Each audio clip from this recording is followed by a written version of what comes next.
नमस्कार व्ह्यूवर्स, तुम्हा सगळ्यांचं स्वागत आहे माझ्या चॅनल टिप्स रंगोलीवर. आज आपण या व्हिडिओमध्ये तांदळाच्या अगदी खुसखुशीत अशा साच्याच्या कुरड्या बनवणार आहे. तर चला सुरू करूया आजची आपली ही रेसिपी.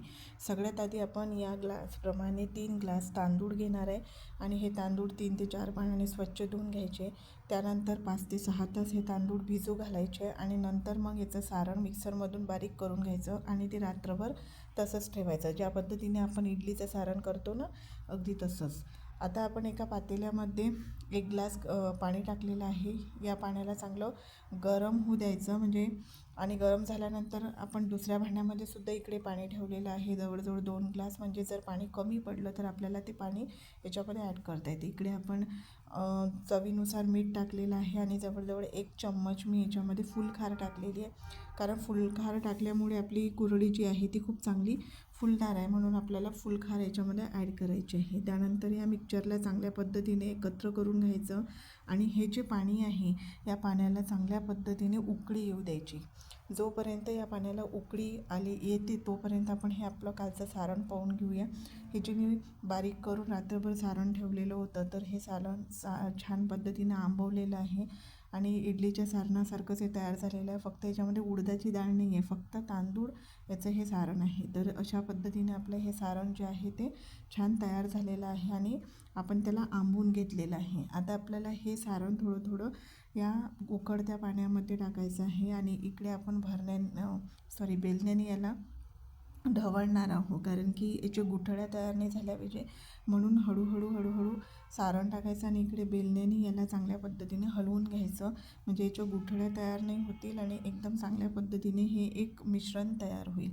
आता मला याला कलर द्यायचा आहे, म्हणजे कलरफुल करायच्या मला ह्या कुरड्या, त्यामुळे मी थोडासा लाल कलर घेतला एका चम्मचमध्ये आणि आता थोडा कलर याच्यामध्ये मी ॲड करणार आहे आणि इकडे याला हलवत पण राहणार आहे, म्हणजे व्यवस्थितपणे हा कलर पूर्ण मिश्रणामध्ये मिक्स होईल. आता बघा, छान असा मिक्स झालेला आहे. आता तुम्ही या स्टेजला चम्मचने सुद्धा पूर्ण मिश्रण जे आहे ते चांगलं व्यवस्थित ढवळून घेऊ शकता. अशा पद्धतीने हे मिश्रण आता घट्ट झालेलं आहे आणि जर या मिश्रणामध्ये तुम्हाला थोडंसं पाणी कमी वाटलं तर जे आपण पाणी उकळतं ठेवलं होतं ते त्याच्यामध्ये तुम्ही ॲड करू शकता.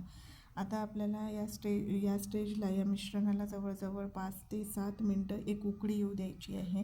त्यासाठी आपण याच्यावरती एक झाकण ठेवून याला छान म्हणजे एकदम स्लो आचेवरती उकळी येऊ देऊ. आणि आता इकडे आपण एक साचा घेतला, त्या साच्याला तुम्हाला व्यवस्थितपणे तेल लावून घ्यायचं आहे. हे मी साच्याचं जे पत्तं असते त्याला तेल लावून घेतलं आणि इकडे साच्याला आतून मस्तपणे तेल लावून घेतलेलं आहे. आता आपण हा साचा कुरडे टाकण्यासाठी एकदम रेडी तयार करून घेऊ. आणि जे मिश्रण आहे तर मी गॅस बंद करून ठेवला. आता हे मिश्रण आपलं छान तयार झालेलं आहे आणि याला थोडंसं थंड होऊ द्यायचं, म्हणजे एकदम थंड पण नाही, थोडं थंड होऊ द्यायचं आणि नंतर मग याचा एक छान व्यवस्थित असा म्हणजे ओल्या पाण्याचा हात घेऊन एक गोळा तयार करायचा आणि तो आपल्याला या साच्यामध्ये भरायचा आहे.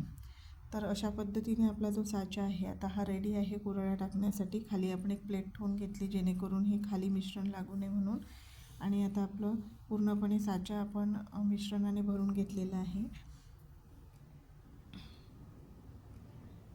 थोडं आपण याच्यामध्ये थंड पाण्याचा हातही घेऊन घ्यायचा, म्हणजे आपल्या हाताला चिकटणार नाही आणि आपल्याला मिश्रणही गरम नाही लागणार. त्यासाठी पाण्याचा हात घ्यायचा आणि व्यवस्थित साचा अशा पद्धतीने भरून घ्यायचा. आता आपल्याला याला झाकण लावायचं आहे. तर या पॉलिथिनला थंड पाण्याने एक कापड भिजू घालायचा आणि त्याने मस्तपणे जो पॉलिथिन आहे ती स्वच्छ पुसून घ्यायची. आणि आता आपण याच्यावरती हव्या त्या आकाराच्या छान अशा कुरड्या टाकून घेणार आहोत. तर अशा पद्धतीने पहा, या साच्याच्या कुरड्या आपल्याला प्लॅस्टिकच्या पॉलिथिनवरती टाकून घ्यायच्या आहे आणि अगदी तुम्ही घरामध्ये ह्या कुरड्या घालू शकता. असं नाही आहे की तुम्हाला गच्चावर जाऊनच घालावं लागेल. आता बघा, मी याच्यामध्ये छोट्या डीमार्टच्या ज्या पॉलिथिन असतात ना, माझ्याकडे नव्हती मोठी तर मी त्याच्यावरच घातलेले आहे. आणि मग मस्तपणे आपण ह्या कुरड्या घातल्या की आपल्या फॅन लावून द्यायचा आणि फॅनच्या हवेमध्ये सोकू द्यायच्या आणि त्यानंतरही मग तुम्ही थोडंसं 2-3 तासानंतर ह्या कुरड्या उन्हामध्ये वाळू घालण्यासाठी नेऊ शकता. पण तुम्ही ह्या कुरड्या घरातच करू शकता.